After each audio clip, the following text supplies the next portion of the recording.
मुझको रहता है जिंदगी से ये गिला है दिल।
आपकी का दिमाग तो खराब नहीं हो गया अम्मी? किस किस्म की बातें कर रही हैं मुझसे? दिमाग तो ना तुम्हारा चल गया। क्या जरूरत थी वहां पर इतनी बकवास करने की? जो होना था ना अब हो गया। और एक मेरी बात सुन ले, मैं किसी से माफी वाफी नहीं मांगूंगी। ना मैंने आज तक कभी मांगी और ना मेरा अब कोई मूड है। अच्छा, तो ये सब तुम्हें सामिया के घर में आग लगाने से पहले सोचना चाहिए था। किरण अगर बहन का एहसास नहीं कर सकती थी तो माँ का ही कर लेती। उसे तकलीफ पहुंचेगी तो मुझे ही पहुंचेगी ना आखिर। आपको हमेशा सिर्फ आप ही की टेंशन रहती है ना? लास्ट टाइम जब मैंने चेक किया था ना तो मैं भी आपकी बेटी थी। हाँ, तुम मेरी ही बेटी हो, लेकिन तुम्हारा और मेरा एक और रिश्ता है और वो है एहसास का। जितना तुम मेरा एहसास करोगे उतना मैं तुम्हारा। खैर, मैं कोई बहस नहीं करना चाहती तुम्हारे साथ। मुझे भी कोई शौक नहीं है, आप ही अपना टाइम वेस्ट कर रही हैं। किरण, मेरी एक बात कान खोल कर सुन लो। सामिया के घर में लड़ाई तुम्हारी वजह से शुरू हुई है। अब इसे खत्म भी तुम ही करोगे। मैंने कह दिया ना, बस मैं तुम्हारी कोई फजूल बात नहीं सुनूंगी। कल सुबह तुम मेरे साथ सामिया के घर जाओगी और वहां जाके रिफत और कामरान से माफी मांगोगी, समझी? आप इसे मुझ पे हुक्म नहीं जमा सकती। ये ऑर्डर क्यों दे रही हैं आप मुझे? मैं नहीं कहीं जाऊंगी, किसी से माफी नहीं मांगूंगी। इतना ही है तो आप ही को यहाँ बुला लें, खुद ही उनके शौहर का ना दिमाग ठिकाने आ जाएगा। मैंने जो कहना था कह दिया और होगा वही जो मैं कह रही हूँ। अम्मी, मैं नहीं जाऊंगी।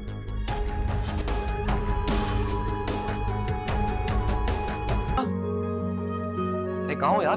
चले, देर हो रही है। तुम अभी तक तैयार नहीं हुई? हाँ, अब मुझे कुछ समझ ही नहीं आ रही कि मैं क्या पहनूं। टिपिकल ख्वातीन वाली प्रॉब्लम। इतने सारे कपड़े हैं लेकिन फिर भी कुछ नहीं है। हम आज शॉपिंग के लिए चलते हैं। जरूर, आप मुझे तंग नहीं करें। ये सारे काम वाले जोड़े हैं और इतने हैवी कपड़े पहन के मैं ऑफिस नहीं जा सकती, तो इसीलिए सिलेक्ट करने में। पॉइंट तो वैलिड है। मैं हेल्प करने की कोशिश करूं। Let me see. I think office में ये चल सकता है। ये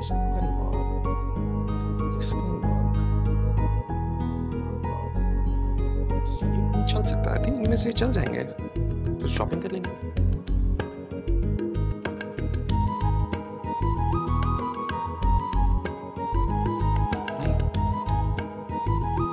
आप रहने दे, मैं खुद ही देख सकती। अच्छा, ये कपड़े इधर दो।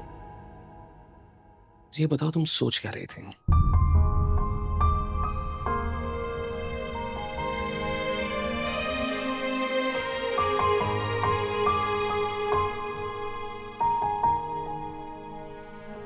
मैं सोच रही थी कि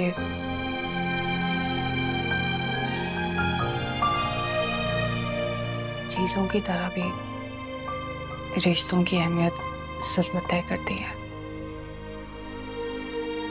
जब जरूरत खत्म हो जाती है तो उसकी अहमियत भी खत्म हो जाती है। मैं कुछ समझा नहीं। 20 साल इंतजार किया मैंने अपनी माँ का। जब भी आंटी को अनस को एक साथ देखती थी तो कमतरी का शिकार होती थी। मुझे ऐसा लगता था कि मेरी माँ मेरी कुल कायनात है और वही मुझसे छिन गई।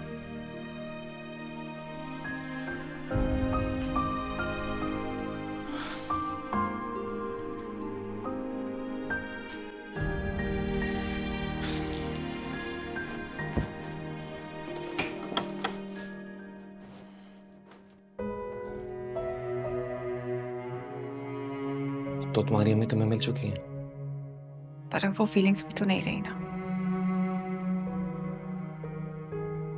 मतलब मैं बहुत प्यार करती हूँ अपनी मॉम से, बहुत ज्यादा। लेकिन मुझे ये नहीं पता कि उन्हें क्या पसंद है, क्या नहीं पसंद, वो क्या खाती हैं। कुछ नहीं जानती मैं उनके बारे में। बल्कि मुझे ऐसा लगता है कि डैड को मैं सबसे बेहतर जानती हूँ।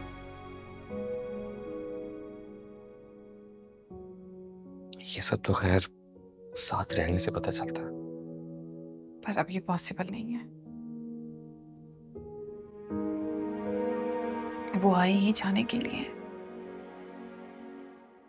और एक वीक बाद वो चली जाएंगी। तुम इस वक्त अपनी अम्मी के जाने के बारे में सोच रही थी और उन्हें अभी से मिस कर रही हो।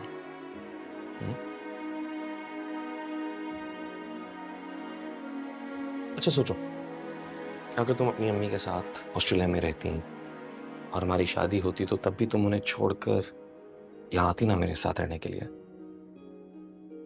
की बात कुछ और होती जरूर।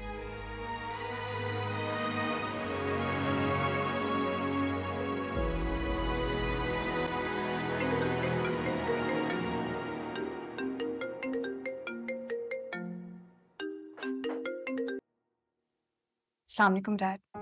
जी बेटा, आप दफ्तर आ रही हो ना आज? जी मैं आ जाऊंगी। ऐसा करो, पहले अपने घर आ जाओ यहाँ हमारे पास, कुछ चीज डिस्कस करनी है मैंने, फिर इकट्ठे हम दफ्तर चले जाएंगे। ओके? ठीक है, खुदा हाफिज। डैड की कॉल थी, वो कंफर्म करना चाह रहे हैं कि मैं आ रही हूँ या नहीं। कंफर्म करके बहुत खुश हो रहे होंगे। तुम तैयार हो जाओ, मैं तुम्हें खुद ऑफिस ड्रॉप करूँगा। अब नहीं, मैं खुद जाऊंगी क्योंकि मुझे जल्दी वापस आना है। अब आंटी ने मॉम को और आनी को डिनर पे इनवाइट किया है, तो मैं चाहती हूँ मैं जल्दी आ जाऊँ और उनकी हेल्प कर दूँ। वैसे ये ज्यादा अच्छा प्लान है। All the best and have a good day. Bye.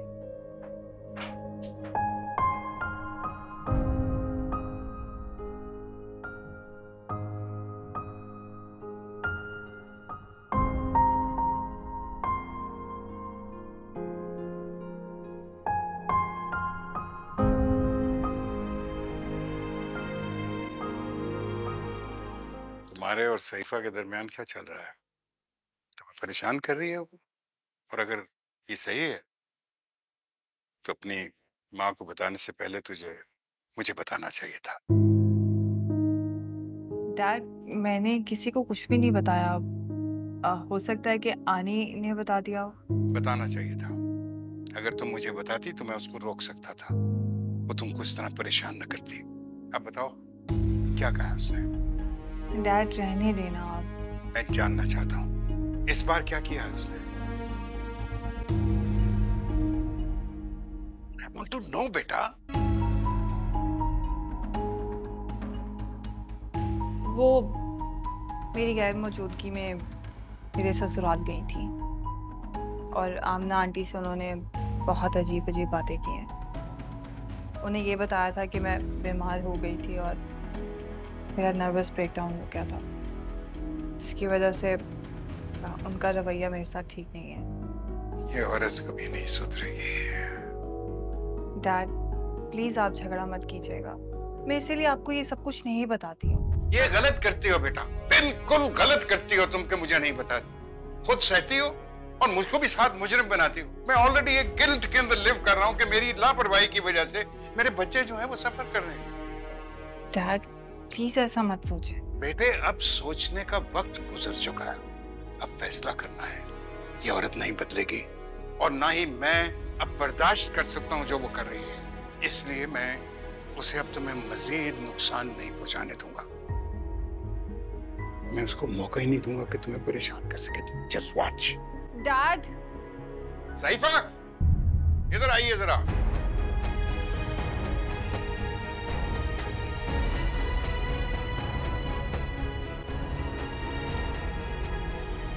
हाँ जी, मैं खाना चेक करने जा रही थी किचन में। तुम बाज नहीं आओगी। मेरी बेटी की खुशियों और सुकून के पीछे क्यों पड़ी हो तुम? इस बेचारी ने क्या बिगाड़ा है तुम्हारा? डैड प्लीज ना। बेटा तुम चुप रहो, मुझे बोलने दो। मैं तुम्हें अपनी बेटी की मां बनाकर लाया था, लेकिन तुम्हारे जैसी औरत पर ट्रस्ट ही नहीं किया जा सकता। तुम निकल जाओ मेरे इस घर से। Get out of my house. Dad Wajid, आप मुझे घर से निकाल रहे हैं? मैं तुम्हें अपनी जिंदगी से, अपने घर से बेदखल कर रहा हूं। और आज मैं अपने बेटे को भी बताऊंगा कि उसकी मां के साथ मेरा किसी किस्म का कोई ताल्लुक नहीं रहा। और तुम्हारे करतूत भी मैं बताऊंगा अनस को। नहीं वाजिद, उसको हमारे मामलात में मत इन्वॉल्व करें। वो पढ़ने गया है बेचारा, उसके स्टडीज बहुत सफर कर जाएंगी, परेशान हो जाएगा। Keep him out of this. कितनी फिक्र है तुम्हें अपने बेटे की? इसकी आधी फिक्र भी तुमने अगर सानिया की होती तो आज इस तरह शर्मिंदा ना खड़ी होती मेरे सामने। गलती होगी, माफ कर दें आप मुझे ना। तुम्हें माफ किया था, अब मेरे पास गुंजाइश नहीं। सानिया बेटा, तुम मुझे माफ कर दो। मैंने तुम्हारे साथ बहुत जुल्म किया है।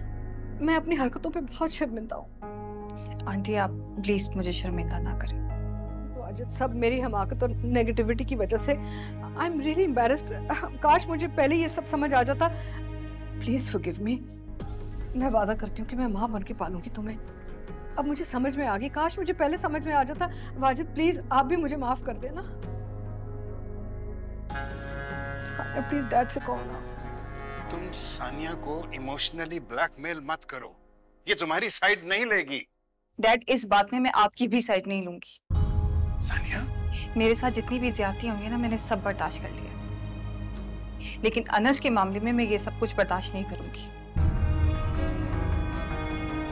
डैड प्लीज, माँ बाप तो बच्चों का मान होते हैं ना। आप दोनों अलग हो जाएंगे तो अनस पे क्या गुजरेगी? वो अपने सर्कल में एम्बैरेस होगा, और मैं ये सब कुछ अनस के साथ बर्दाश्त नहीं कर सकती। देख रही हो तुम्हारे बेटे के लिए इतनी फिक्रमंद है ये? क्योंकि वो मेरा भाई है डैड। मैं बहुत प्यार करती हूँ उससे, और उसकी खातिर मैं हर ज्यादती बर्दाश्त कर लूंगी। और अब आंटी भी तो शर्मिंदा है ना। मुझे अच्छा नहीं लग रहा कि आप दोनों मेरी वजह से इस तरह लड़ रहे हैं। Thank you so much. तुम इतनी अच्छी हो, वाकई दिल बड़ा करके मुझे माफ कर दिया। मैंने तुम्हारे ऊपर कितना जुल्म किया। मैं वादा करती हूँ अब से मैं माँ बन के तुम्हें रखूंगी। I promise Wajid.